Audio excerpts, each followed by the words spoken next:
Hi, my name is Giovanny, and I will tell you about what is benchmarking. Okay, benchmarking is the objective of benchmarking is to understand and evaluate the current position of a business or organization in relation to best practice and to identify areas and means of performance improvement. The benchmarking process involves looking outward, outside of particular business, organization, industry, region, or country, to examine how others achieve their performance levels and then to understand the processes by they use. In this way, benchmarking helps explain the processes behind excellent performance. When lessons learned from a benchmarking exercise are applied appropriately, they facilitate improved performance in the critical function within the organization or in the key areas of the business. The application of benchmarking involves four key steps. The first one is to understand in detail existing business processes.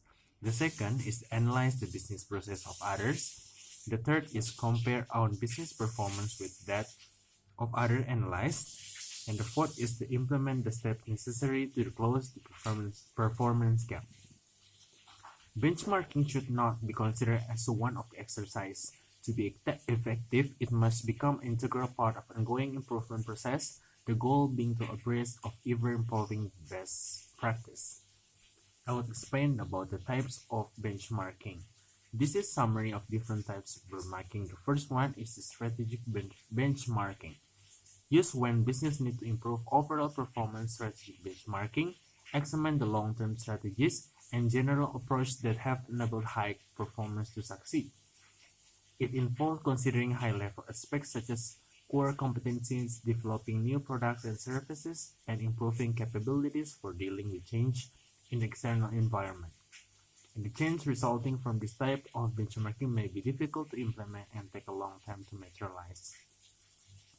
And the second is the performance of competitive benchmarking.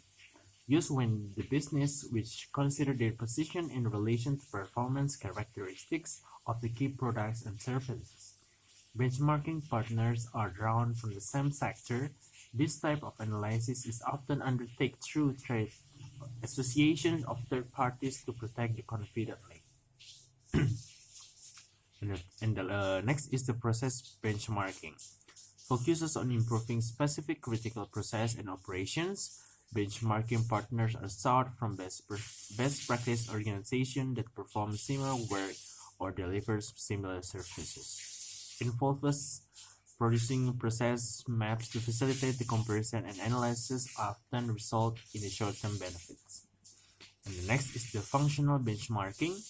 Business look to benchmark with partners drawn from different business sectors or areas of activity to find ways of improving similar function of work processes.